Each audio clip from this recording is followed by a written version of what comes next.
મિત્રો, જે હોસ્પિટલમાં પતિ ડૉક્ટર હતો એ જ હોસ્પિટલમાં તેની છૂટાછેડા લીધેલી પત્ની પોતાની ડિલિવરી કરાવવા માટે દાખલ થઈ હતી. પરંતુ જેવી તે હોસ્પિટલના ગેટ પર પહોંચી અચાનક તેના પેટમાં અસહન ન થાય તેવો દુખાવો શરૂ થયો. તે જોર જોરથી બૂમો પાડવા લાગી. જમીન પર પોતાના પગ પછાડવા લાગી. આંસુ તેના ચહેરા પરથી વહેવા લાગ્યા. કારણ કે મિત્રો, તેના બાળકના જન્મનો સમય આવી ચૂક્યો હતો. આટલો હોબાળો સાંભળીને ડૉક્ટર સાહેબ દોડતા તેની પાસે પહોંચ્યા અને તેમની પાછળ કેટલીક નર્સો પણ ભાગતી ભાગતી ત્યાં પહોંચી ગઈ. પરંતુ જેવી ડૉક્ટર સાહેબે તે સ્ત્રીઓનો ચહેરો જોયો, તેમના પગ થંભી ગયા, તેમની આંખો પહોળી જ રહી ગઈ અને બીજી જ ક્ષણે તે ત્યાંથી જ ઊભા રહીને ઘ્રુસકે ઘ્રુસકે રડી પડ્યા. કારણ કે મિત્રો, તે સ્ત્રી બીજી કોઈ નહીં પણ તેમની પોતાની છૂટાછેડા લીધેલી પત્ની હતી. પરંતુ મિત્રો, હવે અહીં સૌથી મોટો સવાલ એ જ છે કે આખરે આ બંને પતિ પત્ની વચ્ચે એવો શું વિવાદ થયો હતો કે ક્યારેક એકબીજાનો જીવ કહેવાતા આ બંને એકબીજાથી છૂટાછેડા લઈને અલગ થઈ ગયા. આ દુઃખ ભરેલી વાર્તાને જાણવા માટે વિડીયોને છેલ્લી સેકન્ડ સુધી જરૂર જુઓ. પરંતુ તે પહેલાં વિડીયો પર લાઇક કરજો, ચેનલને સબસ્ક્રાઇબ કરજો અને કોમેન્ટમાં તમારું અને તમારા શહેરનું નામ જરૂર લખજો. મિત્રો, આ સાચી વાર્તા ઉત્તરાખંડની છે. ત્યાં જ રહેતા હતા એક સરકારી વિભાગના કર્મચારી વિજયસિંહ. વિજયસિંહજીનો એક જ સહારો હતો. તેમની એકની એક દીકરી આરતી. દીકરો નહોતો એટલે દીકરી જ તેમનું સર્વોચ્ચ હતી. આરતી કોલેજમાં ભણી રહી હતી. વિજયસિંહજી તેની આંખોના તારો માનતા હતા. બાળપણથી લઈને યુવાની સુધી તેણે જે પણ માગ્યું તે વિચાર્યા વગર પૂરું કર્યું. કારણ કે મિત્રો, જેમને એક જ સંતાન હોય છે તેઓ ઘણીવાર પોતાના બાળકોને હદથી વધારે લાડ પ્યારથી ઉછેરે છે. ભૂલ થઈ જાય તો ઠપકો નથી આપતા, ઉલટું વધુ મનાવે છે. અને આ જ કારણ હોય છે કે આવા બાળકો ઘણીવાર બગડી પણ જાય છે. આરતીના પણ શોખ મોટા મોટા હતા. મોંઘા કપડાં, મોટી મોટી ગાડીઓ, રાત્રે મિત્રો સાથે પાર્ટીઓ, મોંઘા રેસ્ટોરન્ટમાં જમવાનું, મોંઘા મોબાઈલ, આ બધામાં તેનું મન લાગતું હતું. અને કારણ કે પૈસાની કોઈ કમી નહોતી, તેના પિતાએ ક્યારેય તેને રોકી ટોકી નહીં. સમય પસાર થયો અને આરતીએ ગ્રેજ્યુએશન પૂરું કરી લીધું. હવે વિજયસિંહજીએ વિચાર્યું, દીકરી હવે મોટી થઈ ગઈ છે, કેમ ન તેઓ સંબંધ ક્યાંક સારા ઘર પરિવારમાં નક્કી કરી દેવામાં આવે. એક દિવસ તેમણે દીકરીને કહ્યું, દીકરી, હવે અમે વિચારી રહ્યા છીએ કે તારા લગ્ન કરી દઈએ, પરંતુ જો તું ઈચ્છે તો આગળનો અભ્યાસ લગ્ન પછી પણ કરી શકે છે. આ સાંભળીને આરતીએ તરત જવાબ આપ્યો, પિતાજી, હું અત્યારે લગ્ન કરવા નથી માંગતી. મારે તો હજુ ભણવું છે, પોતાના પગ પર ઊભા રહેવું છે. પરંતુ વિજયસિંહજીએ પ્રેમથી સમજાવ્યું, દીકરા, હું તને ભણાવવાથી નહીં રોકું. હું તને વચન આપું છું કે જે છોકરા સાથે તારો સંબંધ કરીશ તેને સૌથી પહેલાં એ જ કહીશ કે તે તેને ભણતર પૂરું કરવા દેશે. જો તે માની જશે તો જ હું લગ્ન કરીશ. પિતાજીની વાત સાંભળીને આરતી માની ગઈ. તે બોલી, ઠીક છે પિતાજી, જો આવું હોય તો મને કોઈ વાંધો નથી. હવે વિજયસિંહજીએ પોતાની જૂની ઓળખાણથી વાત કરી. તેમના મિત્ર ધર્મપાલના દીકરા રાહુલ સાથે સંબંધ નક્કી થયો. ધર્મપાલજી ખેડૂત હતા. ખૂબ સાદું જીવન હતું, દેખાડો બિલકુલ નહીં. પરંતુ તેમનો દીકરો રાહુલ ભણવામાં ખૂબ હોશિયાર હતો. બાળપણથી જ તેનું સપનું હતું કે ડૉક્ટર બને અને લોકોની સેવા કરે.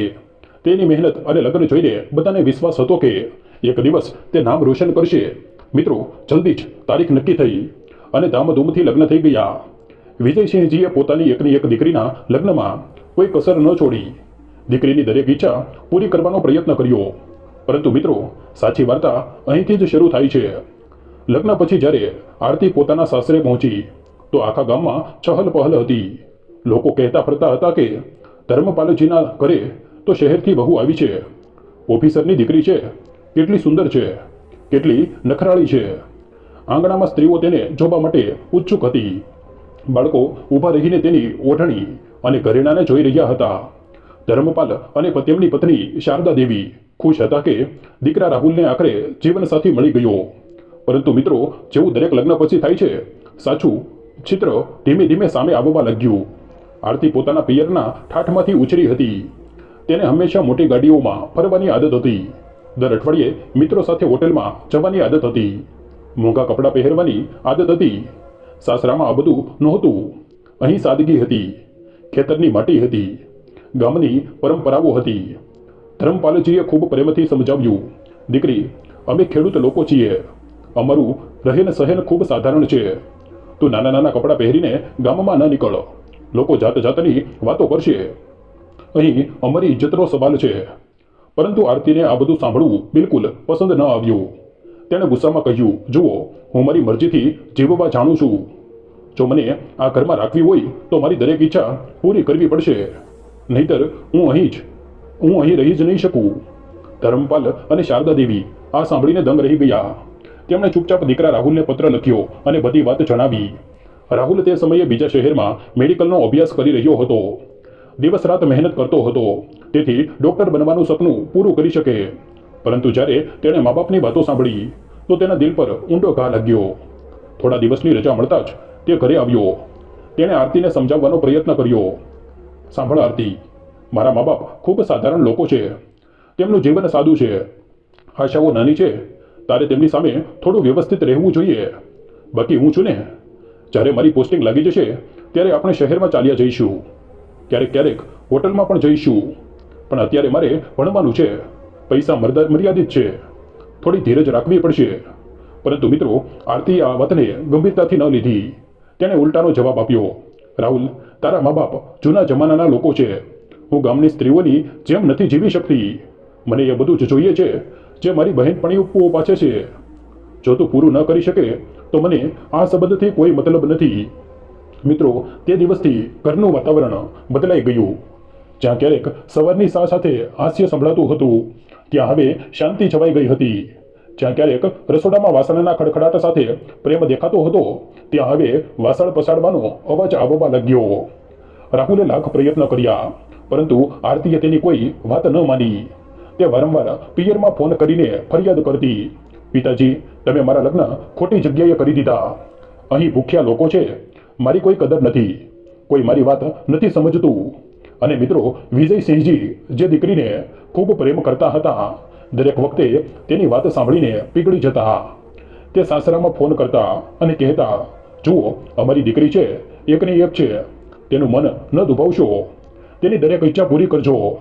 ધર્મપાલજી આ બધું સાંભળીને ખૂબ પરેશાન થઈ જતા. તે વિચારતા, અમારા ઘરના સંસ્કાર તૂટી રહ્યા છે.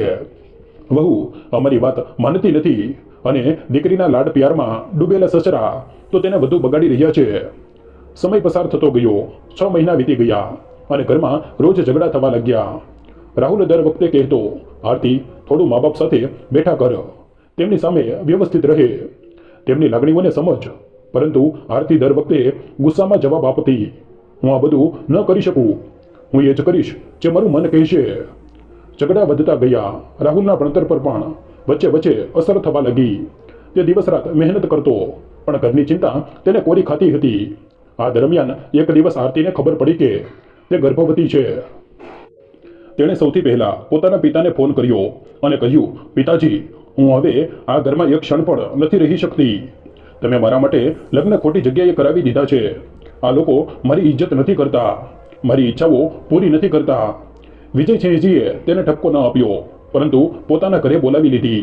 તેમણે કહ્યું, દીકરા, થોડા દિવસ પછી જ્યારે રાહુલ અને તેના ઘરવાળા તેને સમજાવવા લાગશે ત્યારે બધું ઠીક થઈ જશે. પરંતુ મિત્રો, આરતીને આ વાત સમજમાં ન આવી. તે પિયરમાં રહીને પણ પોતાના મિત્રો સાથે બહાર ફરતી રહી. મોડી રાત સુધી પાર્ટી કરતી રહી. મોટા રેસ્ટોરન્ટમાં જમતી રહી. ધીમે ધીમે તેણે એ પણ ભૂલવાનું શરૂ કરી દીધું કે તે માં બનવાની છે. તે પોતાના શોખમાં એટલી ડૂબેલી હતી કે આવનારા બાળકનો ખ્યાલ પણ પાછળ છૂટી ગયો. બીજી બાજુ રાહુલ પોતાના મેડિકલના અભ્યાસમાં લાગેલો રહ્યો. તે વિચારતો રહ્યો, એક દિવસ હું ડૉક્ટર બનીશ અને કદાચ ત્યારે આરતી મને સમજી શકશે. પરંતુ મિત્રો, નસીબને કંઈક બીજું જ મંજૂર હતું. મિત્રો, સમય ધીમે ધીમે પસાર થતો ગયો. રાહુલ દિવસ રાત પોતાની ચોપડીઓ અને હોસ્પિટલની પ્રેક્ટિસમાં ડૂબેલો રહ્યો. તેનું પૂરું ધ્યાન બસ ડૉક્ટર બનવા પર હતું.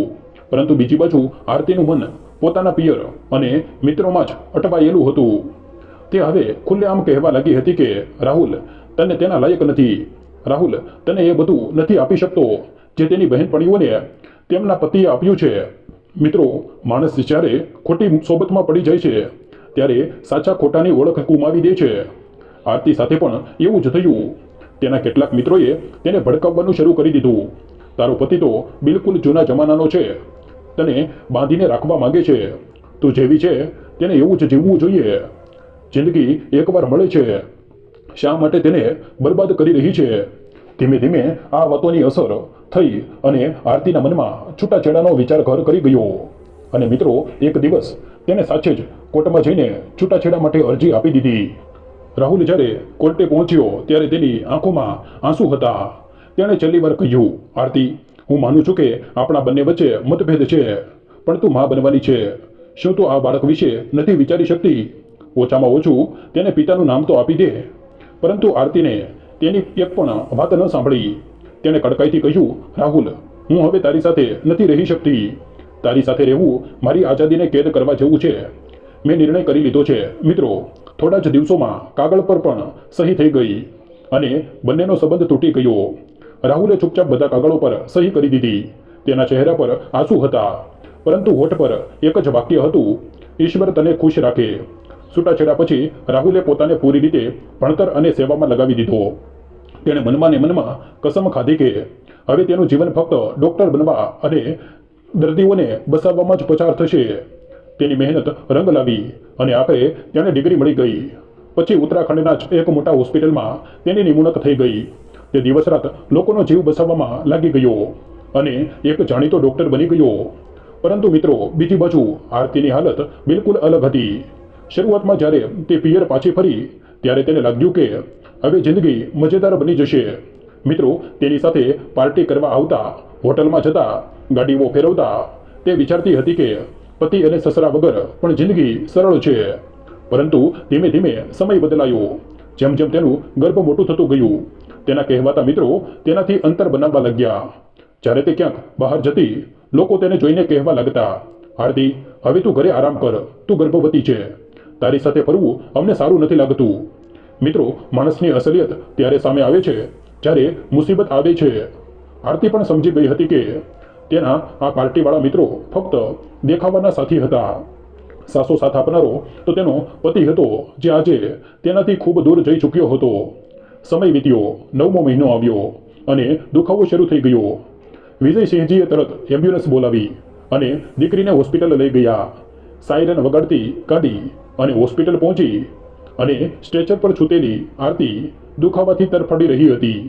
તે સીચો પાડી રહી હતી, બૂમો પાડી રહી હતી, બચાવો, કોઈ મારી મદદ કરો. અને મિત્રો, નસીબનો ખેલ જુઓ, તે હોસ્પિટલ બીજી કોઈ નહીં પણ એ જ હતી જ્યાં રાહુલ ડૉક્ટર હતો. જેવો તેણે શોર સાંભળ્યો, તે દોડતો બહાર આવ્યો અને સ્ટ્રેચર પર સૂતેલી સ્ત્રીને જોઈ અને જ્યારે તેની નજર પડી ત્યારે તેના પગ ત્યાં જ થીજી ગયા. તેની આંખોમાંથી આંસુ છલકાઈ પડ્યા, કારણ કે સ્ટ્રેચર પર બીજી કોઈ નહીં પણ તેની છૂટાછેડા લીધેલી પત્ની આરતી હતી. રાહુલે તરત નર્સોને આદેશ આપ્યો, જલ્દી કરો, તેને ડિલિવરી વોર્ડમાં લઈ જાઓ, પૂરી વ્યવસ્થા કરો.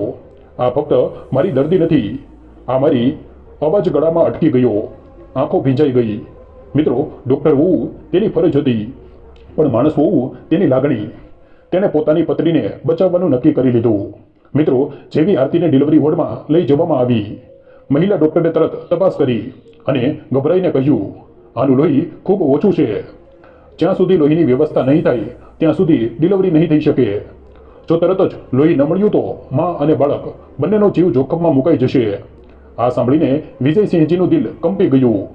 તે તરત બ્લડ બેંકમાં ભાગ્યા. પણ નસીબ જુઓ મિત્રો, ત્યાં પણ એ જ ગ્રુપ હાજર નહોતું. તે નિરાશ થઈને પાછા ફર્યા અને ડૉક્ટરને કહ્યું, ડૉક્ટર સાહેબ, હવે તો કંઈ નથી બચ્યું, મારી દીકરી જતી રહી છે. ત્યારે રાહુલે આગળ વધીને કહ્યું, મેડમ, મારું બ્લડ ઓ પોઝિટિવ છે. જો તમે ઈચ્છો તો મારું લોહી લઈ લો અને મારી પત્નીને ચડાવી દો. મહિલા ડૉક્ટરે તરત હા પાડી દીધી. રાહુલ એક ક્ષણ પણ ગુમાવ્યા વગર ટેબલ પર સૂઈ ગયો. તેની નસોમાંથી લોહીની એક બોટલ કાઢવામાં આવી અને આરતીને ચડાવવામાં આવી. મિત્રો, થોડી જ વાર પછી વોર્ડમાંથી બાળકના રડવાનો અવાજ ગૂંજ્યો. હા મિત્રો, આરતીએ એક સ્વચ્છ દીકરાને જન્મ આપ્યો. મા અને બાળક બંને સુરક્ષિત હતા. પરંતુ વોર્ડની બહાર ઊભો રાહુલ, જેની આંખોના રાહતના આંસુ હતા, તે ચૂપચાપ પોતાના કેબિનમાં ચાલ્યો ગયો. કારણ કે તેના માટે આ ફક્ત દર્દીનો જીવ બચાવવાનો નહોતો, પરંતુ પોતાના તૂટેલા સંબંધની છેલ્લી દોરી નિભાવવાનો હતો. થોડા કલાકો પછી જ્યારે આરતીને હોશ આવ્યો ત્યારે તેણે પોતાની બાજુમાં સૂતેલા નાના માસૂમને જોયો. બાળકની માસૂમ સુરત જોઈને તેની આંખોમાંથી આંસુ વહેવા લાગ્યા. તેણે પાસે ઊભેલી મહિલા ડૉક્ટરનો હાથ પકડીને કહ્યું, મેડમ, જો તમે ન હોત તો કદાચ હું અને મારું બાળક આ દુનિયામાં ન હોત. તમે મારો જીવ બચાવ્યો. હું તમારી ખૂબ આભારી છું. મહિલા ડૉક્ટર હસી અને બોલી, દીકરી, આભાર મારો ન માનો. તારે તો એ માણસનો આભાર માનવો જોઈએ જેણે તને પોતાનું લોહી આપ્યું. જો તે ન હોત તો આજે તારો જીવ બચાવવો અશક્ય હતો. આરતીએ નવાઈથી પૂછ્યું, કોણ હતો તે? મહિલા ડૉક્ટરે ધીમેથી કહ્યું, તારા પતિ ડૉક્ટર રાહુલ. મિત્રો, આ સાંભળતા જ આરતીની આંખો પહોળી જ રહી ગઈ. તેનું દિલ ધડકી ઉઠ્યું. તેણે ધ્રુજતા અવાજે કહ્યું, શું આ મારા છૂટાછેડા લીધેલા પતિ હતા? મહિલા ડૉક્ટરે માથું હલાવ્યું અને તે જ ક્ષણે આરતી ઘ્રુસકે રડવા લાગી. તેની આંખો સામે આખો ભૂતકાળ ફરી વળ્યો. રાહુલનો સંઘર્ષ, તેની મહેનત, તેની સાદગી અને તેનો સાચો પ્રેમ. અને હવે એ જ માણસ જેને તેણે ગરીબ અને નાલાયક કહ્યો હતો, એ જ તેની અને તેના બાળકની જાન બચાવી ગયો.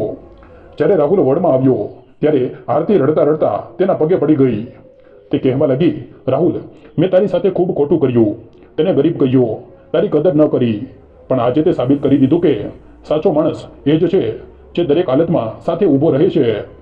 મને માફ કરી દે. મને એકવાર ફરીથી તારા ઘરે લઈ ચાલ. રાહુલે આંસુ લૂછતા કહ્યું, આરતી, તારા મારાથી માફી માંગવાની જરૂર નથી. તને જેવા સંસ્કાર મળ્યા હતા તું એ જ રીતે ચાલી.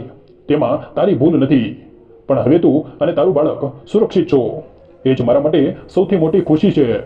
આ સાંભળીને પાસે બેઠેલા વિજયસિંહજી પણ રડી પડ્યા. તેમણે હાથ જોડીને કહ્યું, દીકરા, અમારાથી ખૂબ મોટી ભૂલ થઈ ગઈ છે. અમે અમારી એકની એક દીકરીને બગાડી દીધી. પણ આજે અમે તેને હાથ જોડીને વિનંતી કરી રહ્યા છીએ, આ બાળકની ખાતર તેને અપનાવી લે, નહીંતર તેની જિંદગી બરબાદ થઈ જશે. મિત્રો, રાહુલે ખૂબ વાર સુધી વિચાર્યું. તેની આંખો સામે પોતાના વીતેલા બધા જ દુઃખ ફરી રહ્યા હતા. પરંતુ પછી તેણે પોતાના દિલને પૂછ્યું, શું આ બાળકને પિતા વગર મોટું કરી શકાય છે? શું આરતીને બીજો મોકો ન મળવો જોઈએ? અને ત્યારે તેણે ધીમેથી કહ્યું, ઠીક છે અંકલ, હું આરતીને અને આ બાળકને મારી સાથે લઈ જઈશ. આ મારો પરિવાર છે અને હું તેને તૂટવા નહીં દઉં. મિત્રો, હોસ્પિટલમાંથી રજા મળ્યા પછી આરતી પોતાના પતિ રાહુલ અને બાળક સાથે સાસરે પાછી આવી. ધર્મપાલ અને શારદા દેવીએ વહુને જોઈને ગળે લગાવી લીધી, કારણ કે તે પણ તેને નફરત નહીં, બસ સુધરતી જોવા માંગતા હતા. ધીમે ધીમે આરતીએ પોતાની જાતને બદલી. તેને સમજ્યું કે સાચું સુખ મોંઘા કપડાં અને ગાડીઓમાં નહીં, પણ પરિવારના પ્રેમ અને પોતાપણાના સહારામાં છે. તે હવે સાસુ સસરાની સેવા કરતી, રાહુલ સાથે ઊભી રહેતી અને પોતાના દીકરાના ઉછેરમાં મગ્ન થઈ ગઈ. મિત્રો, આ વાર્તાનો હેતુ કોઈને નીચા દેખાડવાનો નથી, પરંતુ એ સમજાવવાનો છે કે જો સ્ત્રીઓ પોતાના પરિવાર સાથે સમજદારી અને પ્રેમથી રહે તો તેમનું ઘર ક્યારેય બરબાદ નહીં થાય. વધારે માગણીઓ, વધારે જીદ અને અહંકાર માણસને ક્યાંયનો નથી છોડતો. મિત્રો, તમને શું લાગે છે? શું રાહુલે સાચું કર્યું કે તેણે આરતીને માફ કરી દીધી અને ફરીથી અપનાવી લીધી? જો તમે તેની જગ્યાએ હોત તો શું તમે પણ તમારી છૂટાછેડા લીધેલી પત્નીને બીજો મોકો આપત? તમારો અભિપ્રાય અમને કોમેન્ટ બોક્સમાં જરૂર જણાવજો. વિડીયો પસંદ આવ્યો હોય તો તેને લાઈક કરજો અને અમારી ચેનલ સ્ટોરી ઓફ ગુજરાતીને સબસ્ક્રાઇબ કરવાનું બિલકુલ ભૂલતા નહીં. મળીએ આગલા વિડીયોમાં.